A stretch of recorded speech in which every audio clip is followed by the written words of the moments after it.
In news that is not only very disappointing for Smash fans, but potentially worrying for FGC fans in general, it was recently announced that Nintendo has not decided to allow Smash to continue to be present at Evo this year, which is very, very unfortunate news. We know from past experiences with Nintendo, not just within Smash, but particularly within Smash, that they are not exactly the most open-minded when it comes to other organizations representing their brand. They're very, very strict about who they partner with and what they allow those partners to do with their image. So anytime Nintendo decides to really thin things down, it doesn't come as too much of a shock. But something as massive as Evo, this is still surprising to a lot of people, including some industry veterans. But a lot of folks deep in the FGC do have some ideas as to why this particular announcement is happening and why it's happening now. And of course, for us to dive into things, there'll be a little bit of background detail to get into, a little bit of a conspiracy theories. There's a lot of ideas floating around, but without that peek behind the curtain, we can't know for sure. But without further ado, let's hear from the pros themselves and see what we know about the situation so far. The announcement comes via this post made to the official Evo Twitter page, starting off with the date and time for the Evo 2022 announcement show before delivering the bad news. While we're thankful for all the amazing games joining us later this year in Las Vegas, we want to let you know in advance that Super Smash Bros. Will not be making a return appearance. Since 2007, we've seen historic Super Smash Bros. Moments created at Evo's events. We are saddened that Nintendo was chosen not to continue that legacy with us this year. In the future, we hope to once again celebrate the Super Smash Bros. Community alongside them. This was met with a lot of dismay, but not all that much surprise. Like I mentioned, Nintendo does have a bit of a track record with sorts of things like this. Even when there's widespread community support and a lot of enthusiasm like you have with the Smash community, they're still likely to cut things off if they feel like it's not best for their brand in some way. And very often, we never really know why exactly they feel that way. There's not a lot of communication going on between event organizers or participants like this and Nintendo directly. They're very, very close-lipped when it comes to situations like these.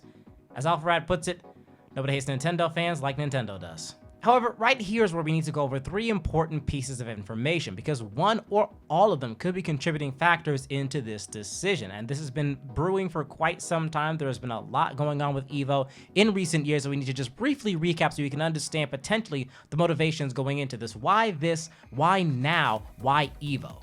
As MK Leo reminds us in his own response to the news, back in late 2021, Panda Global announced they were officially partnering with Nintendo of America.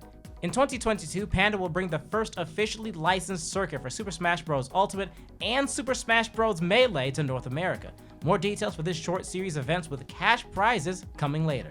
While it would be disheartening to hear that there's not enough Smash for everybody, limiting the number of big-scale tournaments to just one circuit, it makes this announcement make a little bit more sense.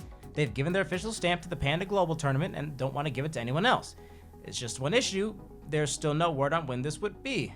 They're running Smash tournaments, sure, but the officially sponsored circuit mentioned here, from what I can tell, is still unannounced.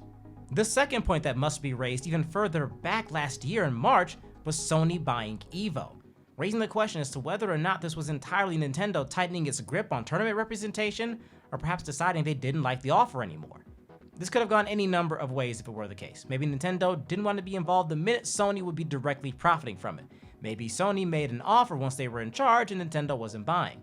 Some at the time even speculated that pushing certain titles off the Evo stage might have been Sony's plan all along the minute they came into power, including notable FGC figures like Matt McMuscles and Maximilian, who have both made some pretty accurate predictions in the past.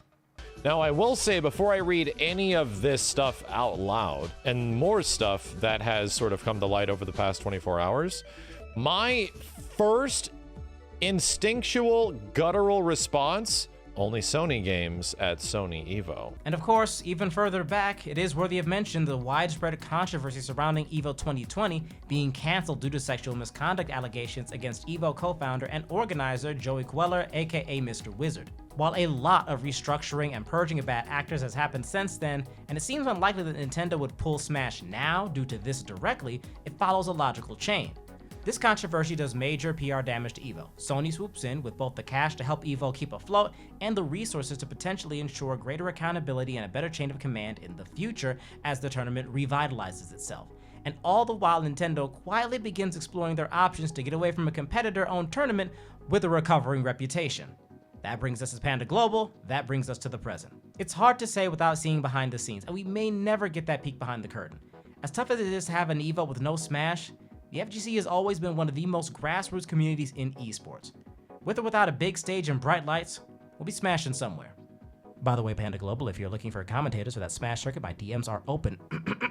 So what do you folks out there think? Do you have any conspiracy theories you favor as to why we're not going to be seeing Ultimate on the main stage this year? Or do you feel like it's simply Nintendo being Nintendo? And when are we going to get that Panda Global circuit? One way or another, drop a comment down below with your thoughts and feelings on this matter. And until we get more news on this or something else, that's all I've got for you. So thank you so much for joining once again.